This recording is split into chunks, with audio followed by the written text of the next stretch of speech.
آپ کا یہ کہنا ہے کہ اگر عدت کے دوران یہ بات فیصلہ کن طور پر واضح ہو جائے کہ پیٹ خالی ہے تو پھر عدت کی جو مدت قرآن نے مقرر کی ہے وہ گزارنا لازم نہیں رہتا. عدت کی علت استبراء رحم میں معلوم ہو جائے کہ عورت کا پیٹ خالی ہے. اس کو علماء کرام نہیں مانتے. ان کے استدلال کا خلاصہ میں آپ کی خدمت پر رکھ دیتا ہوں. وہ فرماتے ہیں کہ قرآن نے عدت کی مدت خود مقرر کی ہے 3 حیض یا 3 مہینے. اسے مقصد کی بنیاد پر بدلا نہیں جا سکتا. عدت کا مقصد صرف حمل کو جانچنا نہیں ہے بلکہ اس کے سماجی، اخلاقی، خاندانی اور نکاح و طلاق کے نظام سے متعلق کئی اور ضمنی مقاصد بھی ہیں. میڈیکل ٹیسٹ عام طور پہ قطعی نہیں ہوتے، ابتدائی اسٹیج پر یہ غلط ثابت ہو سکتے ہیں. لہٰذا ایک غیر قطعی چیز کی بنیاد پر ایک قطعی حکم کو منسوخ نہیں کیا جا سکتا. اس طرح یہ فرماتے ہیں کہ عبادات اور منصوص احکامات مدت کے ساتھ بندھے ہوئے ہوتے ہیں. مقصد پورا ہونے کے باوجود مدت قائم رہتی ہے، اور اگر اس مدت پر عمل درآمد نہ کیا جائے تو حکم پر عمل درآمد نہیں ہوتا. اور ساتھ ساتھ ہر ایک مسئلے کی طرح اس پر اجماع کا بھی دعویٰ کیا جاتا ہے ہم صاحب کہ اللہ تعالیٰ نے جو حکم دیا ہے وہ صرف اس لیے نہیں ہے. یہ تو ایک مقصد تھا کہ معلوم ہو جائے، اور بھی مقاصد ہیں کہ عورت وہاں پر رہے گی، کچھ دونوں میں میل ملاپ پیدا ہو جائے گا، اس دوران دل نرم ہوں گے، دوبارہ سے خاندان کا ادارہ مستحکم ہوگا. تو آپ نے ایک چیز کو علت قرار دے کے جو باقی قرآن مقاصد حاصل کرنا چاہتا تھا ان سب کو فوت کرتی. ہم جب کسی حکم کی علت متعین کرتے ہیں تو 2 ہی صورتیں ہوتی ہیں. ایک یہ کہ وہ علت قرآن مجید نے باللفظ بیان کر دی ہے، جی قرآن مجید میں اس طریقے سے بیان ہو گئی ہے کہ اس کو وہاں سے اخذ کیا جا سکتا ہے. اور دوسرے یہ کہ وہ احکام پر ان کا اطلاق کر کے بتاتا ہے اور اس طریقے سے علت کو متعین کر دیتا ہے. جی علت کے بارے میں یہ طے ہے کہ ان الحکم یدور مال اللہ وجودم و عدمہ. جو ارشاد بھی اللہ تعالیٰ نے فرمایا ہے، جو حکم بھی دیا ہے، جس چیز کی بھی ہدایت کی ہے، اس کا ایک ریشنیل ہے، وہ اسی پر مبنی ہوتی ہے. اس کا مقصد سے کوئی تعلق نہیں ہے. یعنی ایک چیز وہ ہے جس پر حکم قائم ہوتا ہے، جی جس کی بنیاد پر حکم دیا گیا ہے، اور ایک اس کے مقاصد ہیں. وہ ایک بھی ہو سکتا ہے، 2 بھی ہو سکتے ہیں، 10 ہو سکتے ہیں. مقاصد علت کی بحث میں زیر بحث ہی نہیں آتے. اچھا، اب عدت کے بارے میں یہ دیکھیے کہ اللہ تعالیٰ نے کس طریقے سے اس کو واضح کیا ہے. الفاظ میں تو یہ بات نہیں ہے، لیکن قرآن مجید نے جہاں جہاں طلاق کے احکام بیان کیے ہیں ذرا ان کو دیکھیے کہ وہ کس طرح سے اپنا مدعا اطلاق کر کے واضح کر رہا ہے. یہ دوسرا طریقہ ہے، یعنی خود مختلف صورتوں پر اطلاق کر کے بتا دیا جائے کہ یہ علت پیش نظر ہے، یہ چیز اس میں مضمر ہے، اس کی بنیاد پر حکم دیا گیا ہے، یہ اس کا ریشنیل ہے. سورہ طلاق میں سب سے پہلے قرآن مجید نے اپنا حکم بیان کیا ہے. اس پورے حکم کو پڑھنے کی ضرورت نہیں ہے، میں چند ضروری چیزوں کی طرف اشارہ کر دیتا ہوں. وہ شروع یہاں سے ہوتا ہے کہ یا ایھا النبی اذا طلقتم النساء فطلقوہن لعدتہن واحصوا العدۃ واتقوا اللہ ربکم. اے نبی، تم لوگ اپنی بیویوں کو طلاق دو تو ان کی عدت کے حساب سے طلاق دو، اور عدت کا زمانہ ٹھیک ٹھیک شمار کرو، اور اللہ سے ڈرتے رہو جو تمہارا پروردگار ہے. یہ اللہ تعالیٰ نے عدت کے بارے میں حکم بیان فرمایا. عدت کتنی ہوتی ہے؟ اس سوال کا جواب سورہ بقرہ میں آیت 282 میں دیا ہے. ابھی جو میں نے آیت پڑھی یہ سورہ طلاق کی ابتدا میں ہے.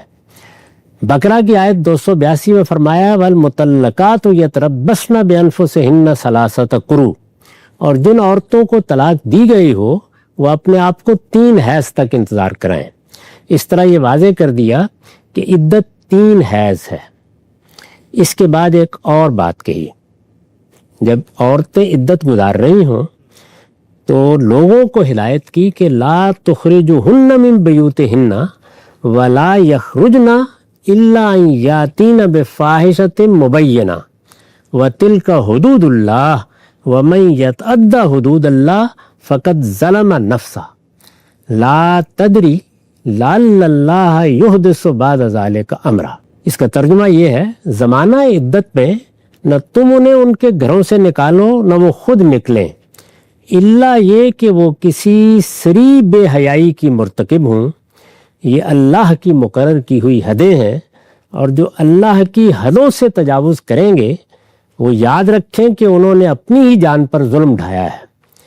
تم نہیں جانتے شاید اللہ اس کے بعد کوئی اور صورت پیدا کر دے۔ اللہ تعالیٰ نے یہاں دو باتیں کہیں، ایک یہ کہ عدت کے حساب سے طلاق دو، دوسرے یہ کہ عدت کے دوران میں بیوی کو نہ تم گھر سے نکالو گے نہ وہ خود نکلیں گی۔ اس کا مقصد یہ بیان کیا ہے، گھر سے نہیں نکالو گے، اس کا مقصد یہ بیان کیا ہے کہ وہ اسی گھر میں رہے گی، تو ہو سکتا ہے کہ اللہ تعالیٰ کوئی بہتر حالات پیدا کر دیں۔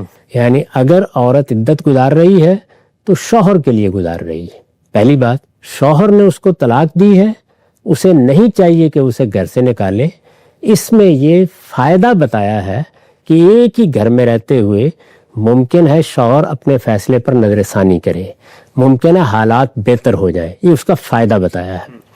اب ظاہر ہے کہ اس میں آدمی یہ خیال کر سکتا ہے کہ دونوں چیزیں ملحوظ رکھی گئی ہیں۔ ایک یہ کہ عدت گزاری جائے، عدت کیوں گزارنی ہے؟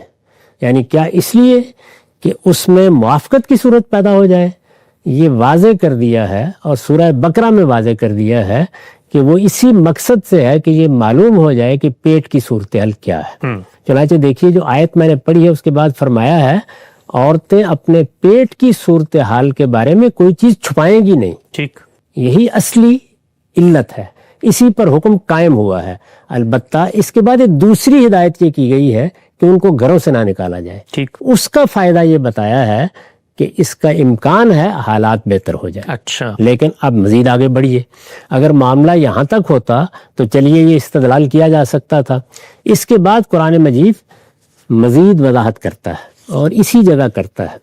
وہ یہ کہتا ہے کہ وَاللَّائِي يَئِسْنَ مِنَ الْمَحِيضِ مِن نِّسَائِكُمْ إِنْ ارْتَبْتُمْ فَعِدَّتُهُنَّ ثَلَاثَةُ أَشْهُرٍ وَاللَّائِي لَمْ يَحِضْنَ وَأُولَاتُ الْأَحْمَالِ يَجْلُوهُنَّ يَضَعْنَ حَمْلَهُنَّ، وہ عورتیں جن کو حیض نہیں آ رہا، وہ حیض سے مایوس ہو چکی ہیں، یعنی اللہ تعالیٰ نے فرمایا ہے تمہاری عورتوں میں سے جو حیض سے مایوس ہو چکی ہوں اور وہ بھی جنہیں حیض کی عمر کو پہنچنے کے باوجود حیض نہیں آیا، ان کے بارے میں اب یہ سنیے، ان کے بارے میں اگر کوئی شک ہے تو ان کی عدت 3 مہینے ہوگی۔ اگر کوئی شک ہے تو اگر کوئی شک ہے کہ الفاظ یہ بتا رہے ہیں کہ یہ سارا معاملہ ہی استبراء رحم سے متعلق ہے کہ پیٹ خالی ہے، بچہ تو نہیں ہے، اس سے متعلق یعنی ظاہر ہے کہ اگر کسی عورت کو حیض نہیں آ رہا، وہ حیض سے مایوس ہو چکی ہے یا حیض آیا ہی نہیں ہے،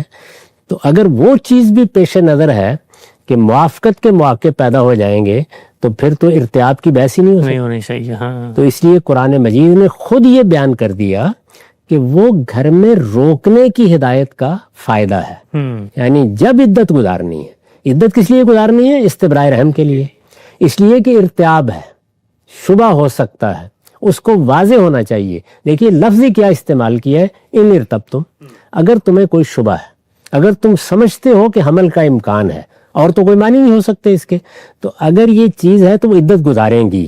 جب عدت گزاریں گی تو موقع مل گیا ہے، اور وہ موقع کیا ہے کہ وہ گھر میں رہیں گی تو اس کا امکان ہے کہ بہتری کی کوئی صورت پیدا ہو جائے۔ تو گویا جو پہلی بات ہے وہ اور ہے، اور جو دوسری بات ہے اس کا فائدہ بیان کیا جا رہا ہے۔ ٹھیک ٹھیک۔ عدت کیا ہے؟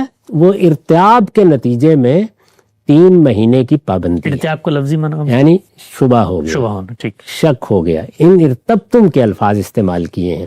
اس میں بھی اگر کوئی تردد ہے تو مزید دیکھیے، وَأُولَاتُ الْأَحْمَالِ أَجَلُهُنَّ أَن يَضَعْنَ حَمْلَهُنَّ، اس کے بعد یہ فرمایا ہے تمہاری عورتوں میں سے جو حیض سے مایوس ہو چکی ہوں اور وہ بھی جنہیں حیض کی عمر کو پہنچنے کے باوجود حیض نہیں آیا، ان کے بارے میں اگر کوئی شک ہے تو ان کی عدت 3 مہینے ہوگی، اور حاملہ عورتوں کی عدت یہ ہے کہ وہ حمل سے فارغ ہو جائے۔ یعنی حاملہ عورتوں کے بارے میں کیا فرمایا؟ وہ یہ کہ اگر وضع حمل ہو گیا ہے، دوسرے دن ہو گیا، تیسرے دن ہو گیا، 15 دن بعد ہو گیا، 1 مہینے بعد ہو گیا، طلاق دیتے ہی ہو گیا، تو ان کی عدت ختم ہو جائے گی۔ ٹھیک، اس طریقے سے قرآن مجید نے انہی آیات میں یہ واضح کر دیا کہ عدت کی علت استبراء رحم ہے، یعنی اس میں اور کوئی چیز ملحوظ ہی نہیں ہے۔ البتہ استبراء رحم کے لیے عورت اگر قیام کرتی ہے، گھر میں رہتی ہے، میاں بیوی ایک ہی گھر میں رہتے ہیں اور عدت وہاں گزار رہی ہے، تو اس سے یہ فائدہ ہو سکتا ہے، اس کی جانب اشارہ کیا ہے۔ یعنی دو حکم الگ الگ ہے۔ پہلا یہ کہ وہ عدت گزاریں گی اس لیے کہ استبراء رحم ہو جائے، جب وہ عدت گزاریں گی تو دوسرا حکم یہ ہے کہ انہیں گھروں سے نہ نکالا جائے، اس کا فائدہ یہ بیان کیا گیا ہے۔ اس کے بعد مزید دیکھیے سورہ احزاب میں اللہ تعالیٰ نے یہ فرمایا کہ یا ایھا الذین آمنوا اذا نکحتم المؤمنات ثم طلقتموہن من قبل ان تمسوہن فما لکم علیہن من عدۃ تعتدونہا، یہ سورہ احزاب کی آیت 49 ہے۔ اس نکاح کے لیے کسی عدت کی ضرورت نہیں ہے جس کا حکم اپنے پیغمبر کو دیا ہے۔ ایمان والو، اس لیے کہ جب تم مسلمان عورتوں سے نکاح کرتے ہو پھر ہاتھ لگانے سے پہلے ان کو طلاق دے دیتے ہو تو ان پر تمہاری خاطر کوئی عدت لازم نہیں ہے جس کا تم شمار کرو گے۔ یعنی اگر عورت کے ساتھ ملاقات ہی نہیں ہوئی تو ظاہر ہے کہ بچے کی پیدائش کا امکان ہی نہیں، جب امکان ہی نہیں ہے تو فرمایا کوئی عدت بھی نہیں۔ تو یہ واضح ہو گیا بالکل کہ عدت کا تعلق ہی اصل میں بچے سے ہے، یعنی بچے کے بارے میں کوئی شبہ نہ پیدا ہو جائے، حمل کے بارے میں کوئی تردد نہ رہے، ایسا نہ ہو کہ بعد میں کوئی تہمت لگ جائے، بعد میں کوئی نزاع پیدا ہو جائے، چونکہ اس بچے میں ایک مرد اور عورت ہے، دونوں شریک ہیں۔ یہ صرف ماں کا بچہ نہیں ہے، باپ کا بھی ہے، اور صرف باپ کا بچہ نہیں ہے، ماں کا بھی ہے، لیکن اس کو پیٹ میں کون اٹھائے ہوئے ہے؟ اگر کوئی امکان ہے تو ماں اٹھائے ہوئے ہے، اس وجہ سے ماں کو پابند کیا گیا ہے کہ وہ عدت گزارے گی۔ کس کے لیے گزارے گی؟ اس کے بچے کے بارے میں تو کوئی تردد پیدا ہی نہیں ہونا، شوہر کے لیے گزارے گی۔ تو اب ظاہر ہے کہ جب قرآن مجید نے یہ بھی بتا دیا کہ عدت اس صورت میں ہے جب کہ ارتیاب ہے، کوئی شبہ ہے، یہ بھی بتا دیا کہ اگر حمل ہو جائے، یہ بھی بتا دیا کہ اگر وضع حمل ہو جائے تو عدت ختم ہو جاتی ہے، یہ بھی بتا دیا کہ اگر ملاقات نہیں ہوئی تو پھر کوئی عدت نہیں ہے۔ تو اس کے بعد اب کس چیز کی وضاحت کی ضرورت باقی رہ جاتی ہے کہ عدت اصلاً استبراء رحم کے لیے ہے، یعنی اس مقصد سے ہے کہ پیٹ کے بارے میں معلوم ہو جائے، بچے کے بارے میں کوئی شبہ باقی نہ رہے۔ اگر کوئی شبہ نہیں ہے تو ظاہر عدت ختم ہو جائے گی۔ اس کو میں نے پہلے متعین کیا ہے، متعین کرنے کے بعد میں نے بتایا ہے کہ اس وقت جو ذرائع ہمارے پاس ہیں ان میں اگر یقینی طور پر یہ معلوم ہو سکتا ہے تو پھر عورت شوہر سے درخواست کرے گی کہ میری عدت ختم کر دی جائے۔ وہ مان لیتا ہے تو اس ذریعے کی طرف رجوع کیا جائے گا، نہیں مانتا تو اس کا حق ہے کہ عدت گزارے، چنانچہ اس کو فیصلہ کرنے کا بھی حق۔ بالکل ٹھیک، یعنی شوہر کے لیے اس نے عدت گزارنی ہے، شوہر کا اطمینان ہونا چاہیے، بچہ ان دونوں کے درمیان مشترک ہے، اس میں ایک فریق کو کوئی تردد نہیں اس کے پیٹ میں بچہ ہے یا نہیں ہے، دوسرے فریق کے لیے مسئلہ پیدا ہو سکتا ہے تو اسی کا حق ہے، وہ اس کا تقاضا کرے گا۔ وہ اگر کہتا ہے کہ نہیں، جو ذرائع بھی پیدا ہو گئے ہوں میں تو اصرار کروں گا کہ 3 مہینے عدت گزارنی ہے تو گزارنی ہے، یعنی اس میں کوئی دوسری رائے نہیں۔ لیکن اللہ تعالیٰ نے یہ بات خود اپنی کتاب میں واضح کر دی ہے کہ اس حکم کی بنیاد استبراء رحم پر ہے، یہ اسی لیے دیا گیا ہے، اس کے علاوہ کوئی چیز پیش نظر نہیں ہے۔ جس طرح مرد دوسرے دن شادی کر سکتا ہے، عورت کو بھی اسی کا حق دینا تھا، لیکن بچے کے بارے میں چونکہ شبہ ہو سکتا ہے تو ہم پابند کر رہے ہیں کہ جب تک یہ شبہ دور نہ ہو جائے عورت عدت گزارے گی۔ تو یہ شبہ یہ دیکھیے کہ اگر 3 مہینے کے ایام دیکھنے کے بعد دور ہو گیا تو اجازت دے دی گئی، یہ وضع حمل سے دور ہو گیا تو اجازت دے دی گئی، اگر کوئی ملاقات کی صورت ہی نہیں ہوئی تو امکان ہی نہیں ہے، اجازت دے دی گئی۔ تو اس سے اللہ تعالیٰ نے خود واضح کر دیا کہ عدت کی علت کیا ہے اور اس کو کس طریقے سے دیکھنا ہے۔ اس سے متعلق جو باتیں آپ نے فرمائی ہیں وہ میرے نزدیک قرآن مجید کے بالکل خلاف ہیں۔